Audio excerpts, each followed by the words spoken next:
Halo semua, apa kabar? Kembali lagi bersama saya Chang Lause di acara Kelimpahan Alkitabiah. Saya rasa hari ini semua baik-baik aja semua ya. Saya berharap demikian sih. Sebelum kita mulai acara hari ini, saya mau perkenalkan diri dulu mungkin buat yang pertama kali belum pernah dengar saya. Saya bukan pendeta, saya ini profesional, saya kerja. Pekerjaan saya adalah saya seorang perencana keuangan. Saya tergabung di perusahaan namanya Allianz. Allianz ini jual asuransi. Tapi yang saya lakukan sih bukan cuma sekedar jual asuransi. Saya sih kasih konsultasi keuangan. Ini yang sesuatu yang orang sebetulnya perlu banget tapi nggak banyak orang sadar. Saya bergereja di gereja namanya Jakarta City Blessing, cabang Green Lake. Jadi saya bukan pendeta. Saya punya satu orang istri, saya punya dua orang anak. Hmm, Hari ini yang saya mau share adalah judulnya Membatasi Allah. Orang itu seringkali mereka nggak sadar mereka itu sebetulnya membatasi Allah. Allah itu nggak terbatas secara teori.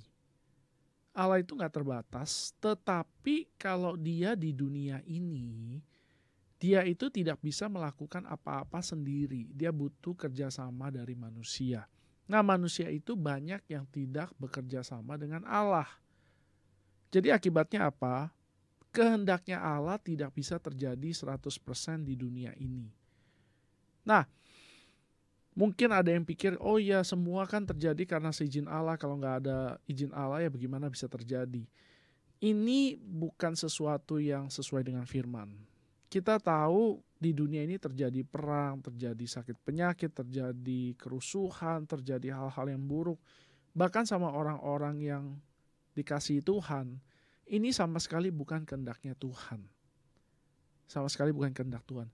Bukan kehendaknya Tuhan buat kita nih ngalamin hal-hal yang jelek. Buat kita jatuh bangkrut, bisnis gagal, dipecat dari pekerjaan, itu bukan maunya Tuhan. Bukan. Maunya Tuhan kita ini semakin maju di dalam kehendaknya. Ini maunya Tuhan. Tapi banyak orang ini tidak mau bekerja sama sama Tuhan, makanya nggak tercapai. Saya kasih contoh yang gampang lah, misalnya saya kan punya anak ya, satu umur 2 tahun, satu umur 2 bulan.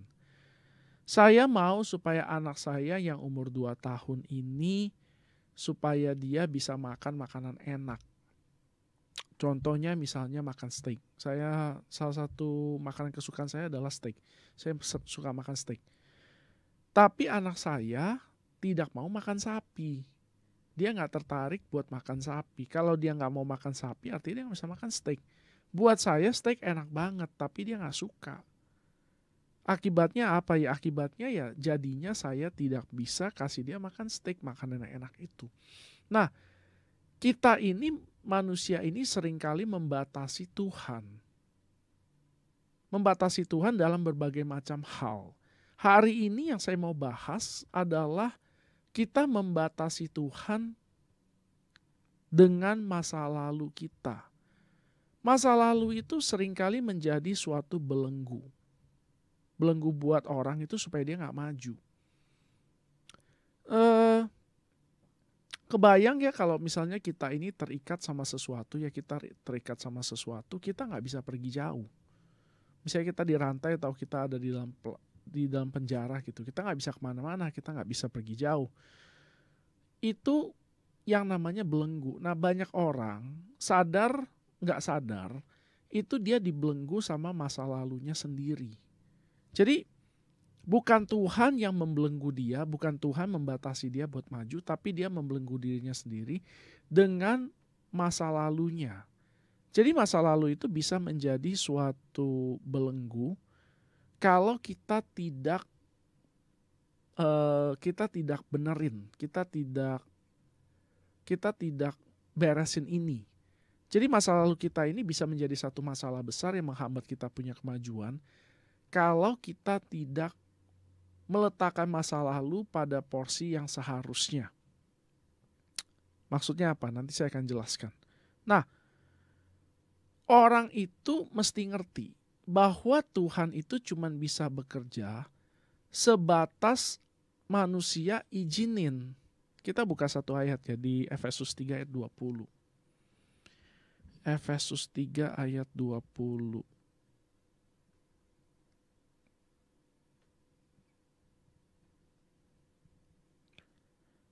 Bagi dialah yang dapat melakukan jauh lebih banyak daripada yang kita doakan atau pikirkan, seperti yang ternyata dari kuasa yang bekerja di dalam kita. Saya bacain sekali lagi. Bagi dialah yang dapat melakukan jauh lebih banyak daripada yang kita doakan atau pikirkan. Nah, biasanya orang stop di sini. Tuhan bisa nggak melakukan jauh lebih banyak daripada yang kita pikirkan atau doakan? Bisa. Tetapi lanjutnya itu, seperti yang ternyata dari kuasa yang bekerja di dalam kita. Artinya, Tuhan itu bisa lakukan apapun asal kitanya ikut bertanggung jawab. Kita ikut bekerja sama dengan Tuhan. Artinya kita jangan membatasi Allah, kita mesti percaya. Dengan kita tidak percaya rencana Allah di dalam hidup kita, atau bahkan kita tidak mengetahui, kita sebetulnya sudah membatasi Allah. Jadi Allah ini punya rencana dalam hidup kita nih. Kita tidak tahu, kita tidak mau tahu. Ini kita sudah membatasi Allah. Apalagi kalau kita sudah tidak tahu, atau kita sudah tahu dan kita tidak mau percaya. Kita memilih untuk mengabaikan rencana Allah di dalam hidup kita. Sudah pasti ini membatasi Allah. Apakah kita bisa membatasi Allah? Kita lihat ayatnya di Mazmur 78 ayat 41. Mazmur 78 ayat 41. Orang pikir ya, oh Tuhan kan luar biasa, Tuhan hebat, Tuhan besar apa segala macam. Masa iya Tuhan dibatasi sama manusia? Kayaknya gak masuk akal deh. Kok bisa begitu? Nanti saya jelasin. Ini Mazmur 78 ayat 41, bahasa Indonesianya gak jelas, saya bacain bahasa Indonesia dulu ya. Berulang kali mereka mencobai Allah, menyakiti hati yang kudus dari Israel. Nah, dalam bahasa aslinya itu dikatakan bahwa orang-orang Israel itu mencobai Allah dan membatasi yang kudus dari Israel. Mencobai Allah dan membatasi. Jadi Tuhan itu bisa dibatasi sama manusia. Kok bisa? Kenapa Tuhan yang maha besar, yang luar biasa bisa dibatasi sama manusia? Alasannya karena ada perjanjian antara Tuhan dengan manusia. Ada perjanjian antara Tuhan dengan manusia. Apa perjanjiannya? Perjanjiannya adalah bumi ini diserahkan kepada anak manusia. Jadi bumi itu sudah diberikan kepada manusia untuk diurus. Nah, kalau udah Tuhan ngomong begitu, lalu Tuhan ambil kembali perkataannya, Tuhan ambil lagi ngurusin bumi, berarti Tuhan tidak bisa dipercaya. Tuhan kita adalah Tuhan yang selalu memegang perkataannya. Kalau dia sudah katakan A ya A, B ya B, C ya C, artinya apa? Artinya ketika Tuhan bilang bahwa dunia ini sudah diberikan kepada manusia, artinya yang punya kekuasaan, yang punya kekuatan untuk melakukan sesuatu di dunia ini adalah manusia. Sehingga kalau Allah berkehendak sesuatu, dia harus melakukannya lewat kerjasama dengan manusia. Saya kasih contoh gampang. Misalnya saya punya satu perusahaan, lalu saya bilang saya mau mundur. Saya bilang saya mau mundur, lalu saya carilah satu orang buat gantikan saya sebagai seorang CEO, sebagai seorang presiden direktur. Dan saya sudah bilang kepada presiden direktur ini bahwa kamu punya wewenang penuh untuk melakukan apapun di perusahaan ini. Nah, ketika saya sudah mengatakan perkataan semacam itu, artinya si presiden direktur ini harus bekerja dan saya tidak bisa ikut campur karena saya sudah mundur. Kecuali saya bilang, sewaktu-waktu kalau saya tidak puas dengan cara kerja kamu akan saya pecat. Tapi saya gak bilang begitu, Tuhan gak ngomong begitu sama kita. Tuhan gak bilang, oh manusia silakan urus bumi ini, tapi kalau gak beres, saya ambil balik ya. Tuhan gak pernah ngomong kayak begitu. Kalau Tuhan sudah berikan, ya Tuhan sudah berikan, sudah selesai. Gak ada lagi yang Tuhan mau tarik dari kita. sampai bumi ini berlalu. Nah, bumi ini belum berlalu. Artinya perkataan Tuhan di mana manusia itu memerintah bumi ini masih berlaku. Nah, balik lagi ke topik kita nih. Jadi bagaimana sih caranya sebetulnya kita ini membelenggu, membatasi Allah? Dengan pikiran kita. Pikiran kita membelenggu apa yang Tuhan bisa kerjakan. Nah, salah satu hal yang saya mau bahas hari ini yang menurut saya penting adalah belenggu masa lalu. Banyak orang secara nggak langsung mereka itu diikat sama masa lalu mereka. Mereka terikat sama masa lalu mereka. Mau itu kegagalan, mau itu kesuksesan, mau itu sakit hati, mau itu kebahagiaan, semuanya itu bisa mengikat orang. Semua ini mengikat orang. Kalau kita tidak menaruh semuanya pada perspektif yang benar. Jadi begini, saya mau jelaskan. Tadi pagi saya nggak sengaja waktu saya gunting kuku anak saya umur 2 bulan. Saya kegunting, kena tangannya berdarah karena dia nggak bisa diem. Kalau saya ambil pengalaman ini, lalu saya simpan dalam-dalam di dalam hati saya. Besok-besok saya akan takut untuk saya berani menggunting kuku anak saya lagi. Padahal ada efeknya kalau anak saya kukunya nggak digunting. Apa efeknya? Efeknya adalah dia akan mencakar mukanya sendiri, dia akan mencakar dirinya sendiri. Tetapi karena saya sudah punya pengalaman buruk, saya nggak berani lagi. Akhirnya saya nggak lakukan, sehingga ini akan menjadi masalah. Jadi yang ideal adalah Tuhan tuh mau supaya kehendaknya terjadi di dunia ini yang ideal. Tetapi tidak semua orang bisa ikut kerjasama kalau mereka dibelenggu sama masa lalu mereka. Bagaimana dengan sukses? Apakah sukses bisa membelenggu kita? Bisa. Orang nih kalau misalnya dia bisnis sudah bagus, lalu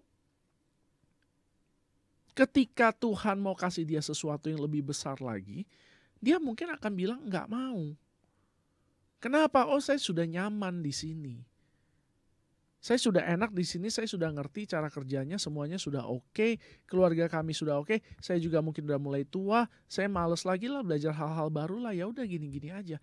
Padahal ada suatu tanggung jawab yang mungkin jauh lebih besar yang Tuhan pengen kasih kepada kita, tetapi kita tidak menerimanya karena kita terbelenggu sama kesuksesan kita.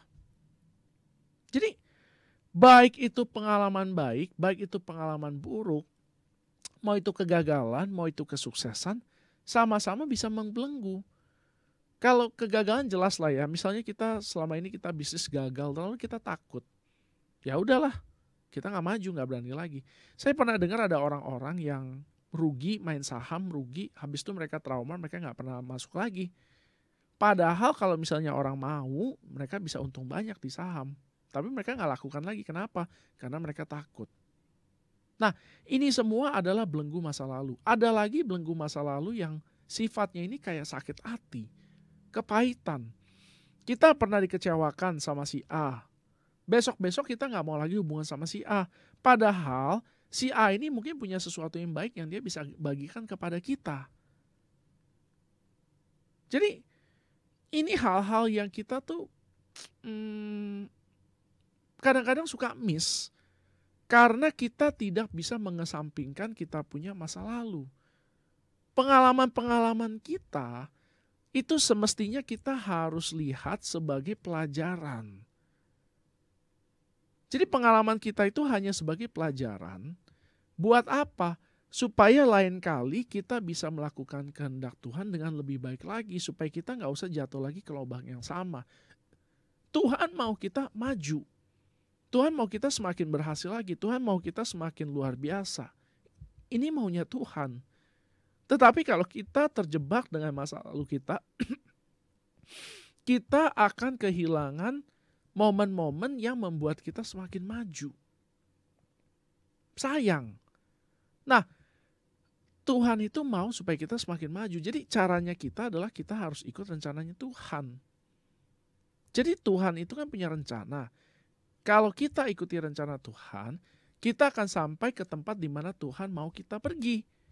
Tempat ini adalah tempat yang sangat baik, penuh dengan damai sejahtera, penuh dengan sukacita, penuh dengan kasih, penuh dengan kemakmuran, penuh dengan kesehatan dan sebagainya, dan sebagainya, dan sebagainya, dan sebagainya. Ini semua kita bisa dapat kalau kita bekerja sama dengan Allah. Jadi kita mesti tahu nih, masa lalu itu harusnya bukan sesuatu yang menjadi momok bagi kita, bukan menjadi tugu kesuksesan kita. Masa lalu semuanya cuma pelajaran supaya apa? Supaya kita bisa melakukan kehendak Tuhan lebih lagi di dalam hidup kita. Artinya apa? Kalau misalnya kita bisnis, Tuhan mau bisnis kita lebih gede, pekerjaan kita Tuhan mau karir kita lebih bagus, kita mesti menyiapkan diri. Nah, salah satu hal yang kita harus siapkan itu adalah kita harus melepaskan belenggu masa lalu kita. Bukan masalahnya dilupain, jangan dilupain karena ada pelajaran-pelajaran penting di dalamnya. Tetapi kita punya sakit hati, kita punya rasa bangga, kita punya segala macam hal-hal itu tuh yang bikin kita emosi, itu kita mesti lepasin. Kalau enggak kita nggak akan maju. Dan Tuhan nggak mau itu, Tuhan mau supaya kita jadi orang maju. Ada satu orang, dia cerita di Alkitab, namanya Elia. Elia itu adalah nabi yang dipakai sama Tuhan luar biasa. Waktu dia bilang nggak ada hujan tidak turun selama 3,5 tahun. Bayangkan nggak turun hujan selama 3,5 tahun. Dia cuma ngomong doang, nggak ada hujan, stop hujan. Nah, waktu dia bilang ada hujan, benar-benar terjadi hujan. Nah, sebelum hujan itu ya dia melakukan suatu hal yang luar biasa. Dia membuat bangsa Israel kembali lagi menyembah kepada Allah. Jadi waktu itu bangsa Israel itu menyembah kepada berhala karena rajanya dan ratunya adalah penyembah-penyembah berhala. Sebetulnya ratunya, tapi rajanya ikut-ikutan. Sehingga bangsa Israel menjadi penyembah berhala. Nah, dia adakan satu turnamen antara dia dengan nabi-nabi Baal. Lalu nabi Baalnya kalah, lalu dia sudah menang, dia sudah luar biasa. Tetapi dia segera melupakan kemenangannya itu, dia lupa apapun, dia malahan takut sama Isabel. Isabel adalah ratunya. Jadi harusnya dia tidak berpegang pada masa lalu. Harusnya apa sih? Dia mesti fokus aja sama apa yang Tuhan mau di masa depan. Kehendak Tuhan. Akibatnya apa? Karena dia sudah melempem. Mau gak mau Tuhan harus pakai orang lain. Jadi Tuhan suruhlah Elia untuk mencari seseorang buat menggantikan dia. Lalu dia pergi dan dia ketemu satu orang namanya Elisa.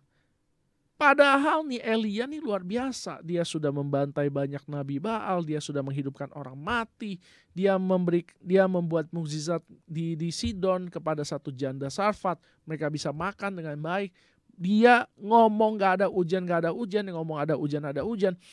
Ini akhirnya digantikan sama satu orang. Hanya karena dia tidak bisa melepaskan masa lalunya. Jadi penting buat kita mengerti bahwa kita punya masa lalu harus dilepaskan supaya kita bisa terus maju di dalam Tuhan. Supaya kita bisa terus maju di dalam Tuhan, kita mesti melepaskan masa lalu kita. Masa lalu kita adalah belenggu. Masa lalu kita ada belenggu, mau itu sukses, mau itu gagal, mau itu sakit hati, mau itu bahagia, senang, apa segala macam, itu semua adalah belenggu. Jadi kita harus lepasin. Tetapi jangan lupa, belajarlah dari sana supaya kita bisa semakin mengerti kehendak Tuhan dan melakukannya di dalam hidup kita. Sampai sini dulu, kita mau iklan dulu. Kalau ada yang mau tanya, silakan WhatsApp saya ke 0819 3218 4218. Sekali lagi. Our best program. Follow our Instagram. Lagi, bagaimana caranya kita bisa melepaskan belenggu masa lalu? Nomor satu adalah kita mesti lepasin. Gimana caranya kita melepaskan diri dari belenggu masa lalu? Nomor satu, kita mesti lepasin. Maksudnya apa sih? Tadinya ini semua hal ini yang ada di dalam hati kita secara emosi kita mesti lepasin. Emosi kita mesti lepasin. Emosi kita yang bikin kita bangga, sakit hati, semua kita mesti lepasin. Ayatnya kita lihat di Yesaya 43 ayat 18-19.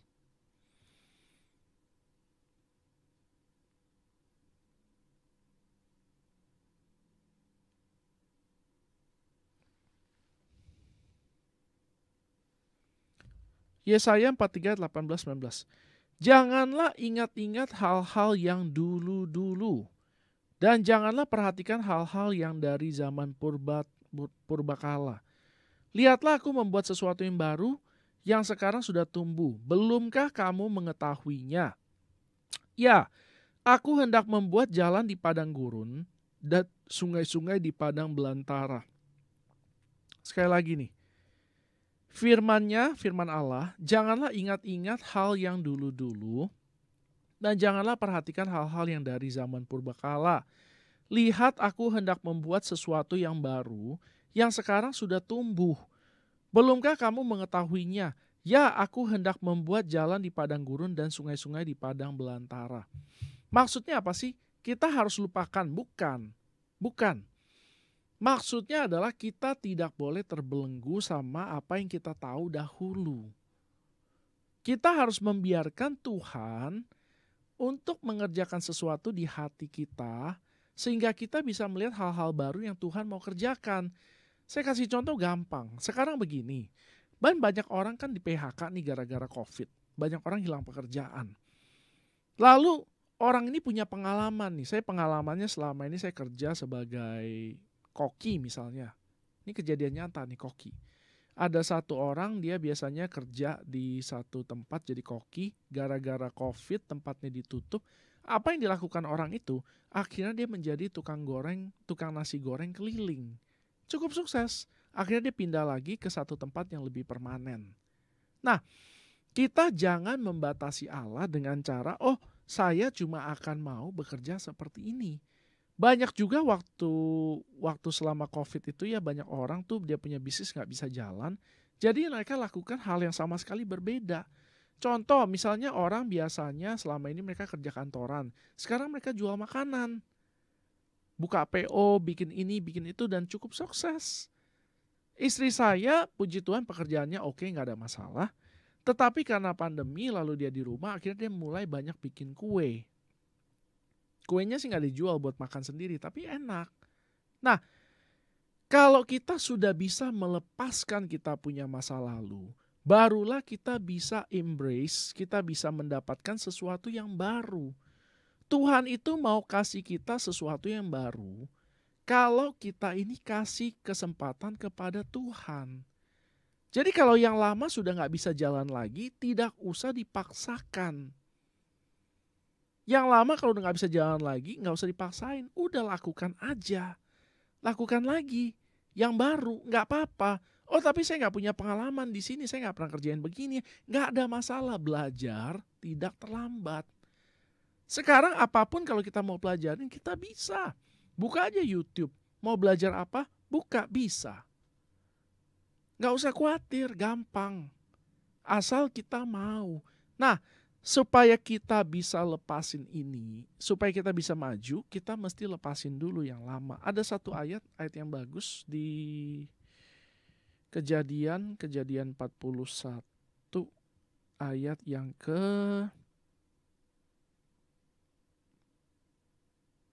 ayat mana ini? Nah, ini dia. Jadi ayat Kejadian 41 ayat 51. 41 ayat 51, Yusuf memberi nama anaknya yang sulung itu Manasye. Yusuf memberi nama Manasye kepada anak sulungnya itu, sebab katanya Allah telah membuat aku lupa sama sekali kepada kesukaranku dan kepada rumah bapakku. Jadi dia sudah melepaskan belenggunya.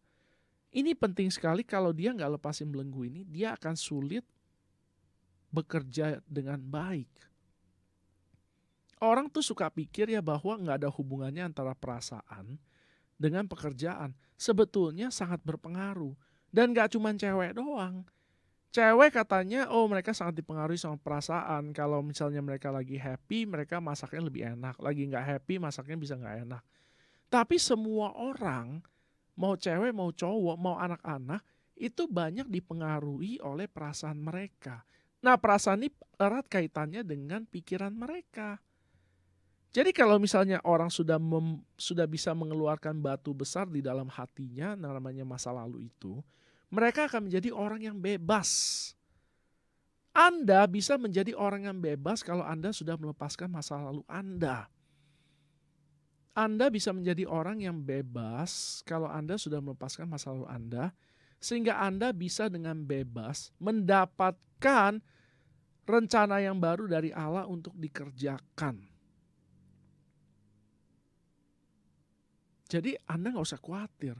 Kalau misalnya sekarang Anda dalam keadaan susah nih, oh bisnis nggak jalan, pekerjaannya sudah stop dan sebagainya, Anda bisa lakukan apapun. Anda bisa lakukan apapun kalau Anda mau, nggak usah takut, nggak usah khawatir, nggak usah ragu. Nggak usah, belajar aja. Jangan khawatir. Saya kuliah dulu kuliah komputer. Saya kuliah komputer, bukannya saya kerja jadi IT, saya malah jadi guru. Udah gitu dari guru saya sekarang jadi perencana keuangan. Kenapa bisa begitu? Padahal saya pendidikannya bukan itu. Ya sederhana, belajar. Belajar aja. Atau saya bisa menyesali masa lalu saya.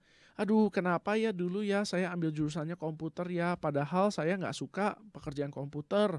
Kenapa ya saya begini ya, saya begitu ya, dan sebagainya, dan sebagainya, dan sebagainya. Ada banyak sekali hal-hal yang kita bisa putusin buat sesali kalau kita mau, kalau saya mau. Ada banyak hal yang bisa saya sesali kalau saya mau, tapi saya memilih untuk saya tidak mau sesali. Buat apa? Lebih baik saya pikir aja bahwa Tuhan dengan keadaan yang sekarang pun, yang tidak sempurna pun, Tuhan bisa kerjakan luar biasa banyak. Banyak hal yang Tuhan bisa kerjakan lewat saya, hal-hal luar biasa. Saya kasih contoh yang gampang ya, penyelesaian yang gampang. Awal tahun ini saya jual satu saham. Awal tahun ini saya jual saham satu saham, untungnya 20%. Nah, setelah saya jual sekarang nih bulan kelima, ternyata sahamnya naik jadi 50%.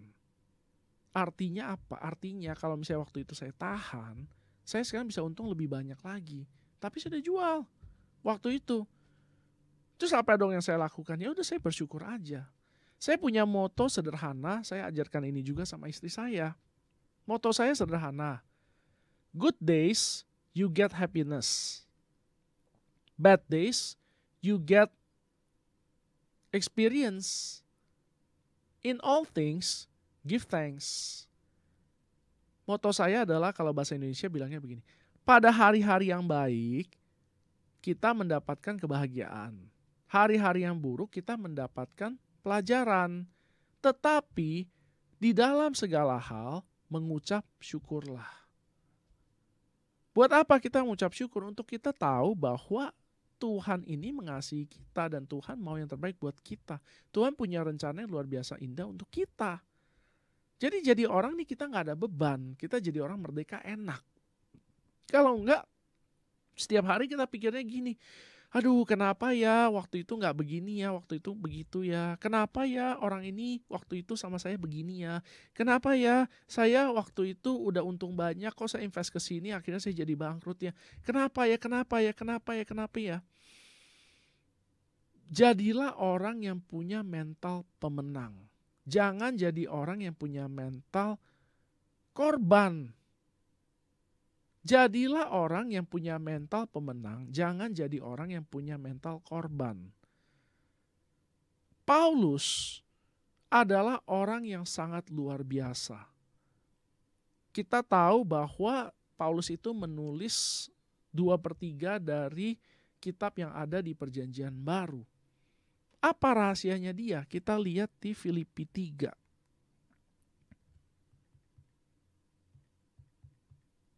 Filipi 3 ayat 13. Mungkin harus baca dari ayat 8 kali ya, biar jelas. Filipi 3 ayat 8. Malahan segala sesuatu kuanggap rugi, karena pengenalan akan Kristus Yesus Tuhanku lebih mulia daripada semuanya. Oleh karena dialah aku telah melepaskan semuanya itu, supaya aku memperoleh Kristus dan berada di dalam Dia bukan dengan kebenaranku sendiri, melainkan karena mentaati hukum Taurat, melainkan dengan kebenaran karena kepercayaan kepada Kristus, yaitu kebenaran yang Allah anugerahkan berdasarkan kepercayaan. Yang ku kehendaki ialah mengenal Dia dan kuasa kebangkitannya dan persekutuannya dalam penderitaannya, di mana aku menjadi serupa dengan Dia dalam kematiannya, supaya aku beroleh kebangkitan daripada orang mati. Bukan seolah-olah aku telah memperoleh hal ini atau telah sempurna, melainkan aku mengejarnya, kalau aku juga dapat menangkapnya, karena aku pun telah ditangkap oleh Kristus Yesus. Ayat 13. Saudara-saudara, aku sendiri tidak menganggap bahwa aku telah menangkapnya, tetapi ini yang kulakukan. Ini kata kuncinya nih ya. Aku melupakan apa yang ada di belakangku dan mengarahkan diri kepada apa yang ada di hadapanku. Cara untuk melepaskan belenggu masa lalu bagian yang kedua adalah berfokus kepada yang ada di depan. Jadi pertama kita lepaskan masa lalu, yang kedua kita berfokus pada yang baru. Paulus itu adalah orang yang luar biasa. Waktu dia itu seorang Farisi, dia itu di bawah bimbingan Gamaliel. Nah, orang-orang Farisi itu mereka tidak usah kerja. Mereka hidupnya itu dari persembahan. Ketika orang memberi kepada bait suci Allah, itu sebagian itu lari kepada orang-orang ini. Nah, Paulus itu dibimbing sama satu orang yang hebat namanya Gamaliel. Gamaliel itu adalah seorang penasehat, orang yang terkenal, orang hebat di dalam Sanhedrin. Sanhedrin itu adalah perkumpulan orang-orang Farisi. Imam besar itu kaum Sanhedrin. Jadi Paulus ini bukan orang biasa-biasa dan dia punya penghidupan itu tercukupi dan intinya dia hidupnya enak lah, nggak usah macem-macem. Tetapi dia meninggalkan semuanya itu, karir dia tinggalkan, pekerjaan dia tinggalkan,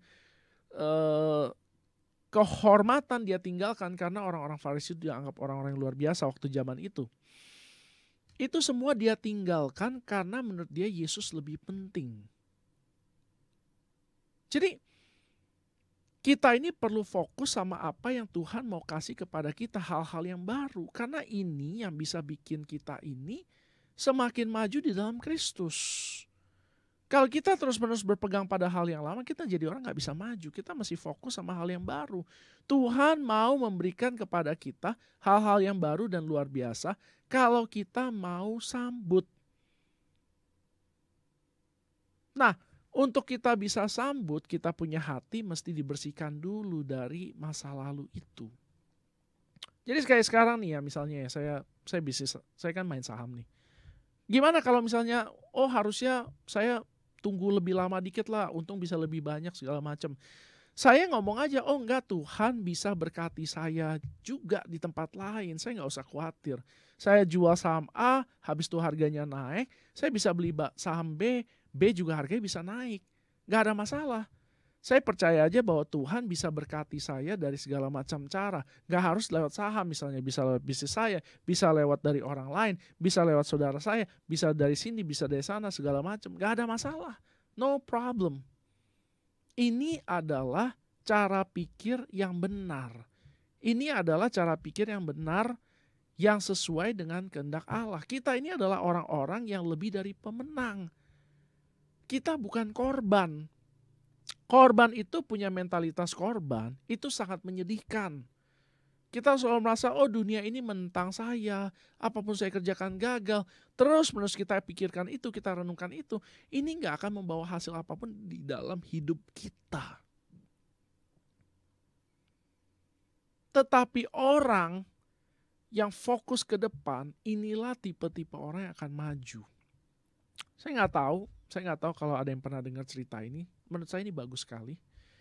Jadi ada satu orang seumur hidupnya dia gagal terus. Dia bisnis gagal umur 17 tahun, menikah, cerai, terus rebutan anak, akhirnya berhasil rujuk, kerja dipecat,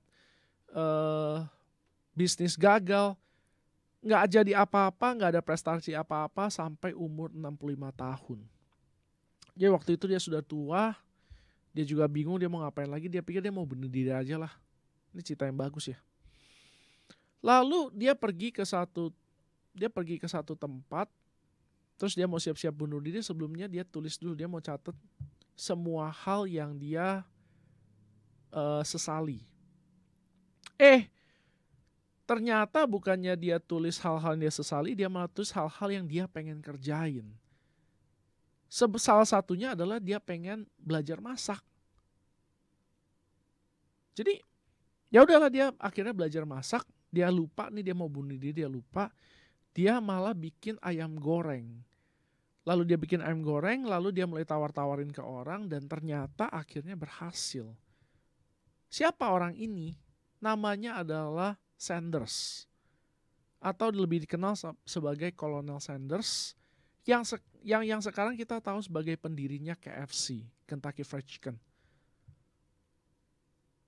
Ini adalah bisnis yang luar biasa gede di seluruh dunia, gerainya ada banyak sekali. Ini ditemukan sama orang yang umurnya sudah 65 tahun, yang selama hidupnya hampir gak ada prestasi, dan dia sebetulnya sudah rencana mau bunuh diri. Tapi dia bisa lakukan itu. Jadi kalau kita nih hidup nih ya, kita masih muda, kita baru putus cinta lah, atau kita baru gagal bisnis, atau kita baru dipecat, atau kita pikir karir kita gak naik-naik, hidup kita segini-segini aja, umurnya udah tua dan sebagainya. Oh kita belum punya ini, belum punya itu, belum bisa ini, belum bisa itu. Bahkan kita misalnya kemana-mana masih naik angkot, beli motor aja gak sanggup. Terus kita pikir, aduh hidup gue menderita banget. Stop.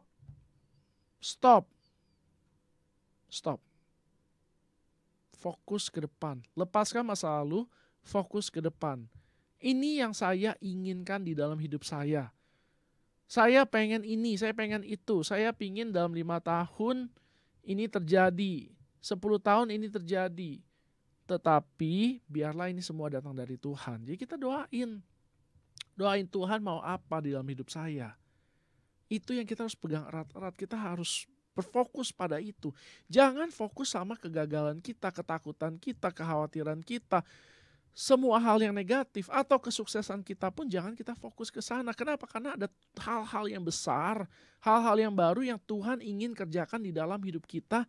Dan Tuhan tidak bisa kerjakan kalau kitanya tidak mau terlibat.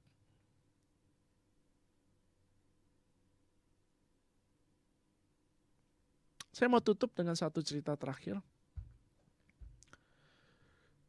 Waktu itu saya masih muda, saya baru umur berapa ya, 20-an kali, saya lupa lah. Saya kerja sebagai guru, saya punya satu pacar, saya sayang banget sama pacar saya. Terus sudah gitu, suatu hari dia putusin saya rasanya pengen mati aja. Tapi akhirnya saya menemukan alasan buat hidup. Apa itu? Buat melayani Tuhan. Apa yang terjadi? Hari ini saya adalah orang yang menurut saya cukup bahagia, cukup diberkati, cukup sukses. Tapi kalau misalnya seandainya waktu itu saya berkubang sama semua sakit hati saya, apa segala macam, nggak akan ada hari ini. Nggak akan ada hari ini saya sharing firman di sini. Nggak ada. Tuhan mau menciptakan pemenang-pemenang, orang-orang luar biasa. Pertanyaannya sederhana, Anda mau terlibat atau enggak? Sederhana sekali, Anda mau terlibat atau enggak? Kalau Anda mau, silakan daftarkan diri. Caranya gimana? Lupakan masa lalu Anda, fokuslah pada tujuan Allah di dalam hidup Anda. Bisnis Anda gagal, enggak apa-apa. Fokus pada tujuan Anda. Fokus sama sesuatu yang ada di depan. Pekerjaan dipecat, enggak apa-apa. Fokus.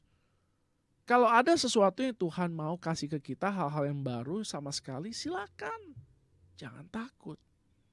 Saya punya satu teman, dia tadinya bisnis properti, dia beli properti tua, dia renovasi, dia jual. Begitu COVID, masalah gede. Akhirnya dia direkrut sama temennya menjadi trainer di perusahaan. Sukses. Jadi gak usah khawatir, jangan takut. Tuhan ini mau kerjakan hal-hal luar biasa dalam hidup kita kalau kitanya mau. Saya rasa saya mau sharing cukup sampai di sini aja. Sekarang saya mau pengumuman, ada beberapa pengumuman. Yang pertama, ini adalah acara yang disponsori. Jadi ada orang-orang yang memberi ke acara ini. Kalau Anda merasa diberkati, Anda mau ikut sponsori acara ini, silakan kontak saya ke 081932184218. Sebesar apapun gak masalah, karena ini menabur buat kerajaan Allah. Selanjutnya, kalau misalnya ada yang butuh bantuan doa, atau mau tanya-tanya seputar keuangan atau seputar firman, boleh kontak saya. Nomor teleponnya yang tadi. Yang ketiga, saya bikin buku rohani judulnya Hubungan dengan Allah. Kalau ada yang tertarik mau baca bentuknya PDF, versi PDF, silakan kontak saya. Ntar saya kirimin pakai WhatsApp. Yang keempat, saya punya grup Zoom. Saya punya grup Zoom setiap hari Jumat malam. Isinya sih topik yang umum lah, bukan soal keuangan. Ini kan lebih ke arah keuangan. Kalau itu soal umum. Kalau ada yang tertarik mau ikut, silakan kontak ke saya. Nanti saya masukin ke grup. Setiap Jumat malam ada komselnya, ada Zoom, komsel Zoom. Selanjutnya adalah saya ini jual produk keuangan. Kalau ada yang tertarik, pengen tanya lebih banyak, silakan kontak saya. Nomor teleponnya yang tadi. Kalau enggak, silakan kalau misalnya ada yang mau jualan, jadi bukan jadi pembeli, jadi penjual juga boleh. Pendaftarannya gratis, nggak usah bayar. Syaratnya apa sih? Cuma cukup punya iPad aja, iPad kayak gini, yang versi 6, yang generasi 6 sudah bisa. Terus saya mau kasih kesempatan buat semua orang di sini yang kalau bisnis mau sekalian produknya saya iklanin di sini, silakan WhatsApp aja ke saya, gratis, nggak usah bayar, saya iklanin. Saya mau supaya orang-orang yang dengar saya punya radio program ini semakin sejahtera juga. Terakhir, saya sedang mempertimbangkan apakah saya mau melakukan coaching bisnis lewat Zoom. Saya mau melakukan coaching bisnis lewat Zoom. Kalau misalnya ada yang tertarik, boleh WhatsApp saya, nanti kita ngobrol lebih lanjut. Jadi kita bikin grup. Grupnya kayak grup komsel, cuma bedanya ini yang dibahas khusus pekerjaan dan bisnis. Khusus pekerjaan dan bisnis, bagaimana supaya bisa lebih maju. Saya rasa sampai sini aja. Saya harap semua yang didengar diberkati. Itu aja dari saya. Shalom.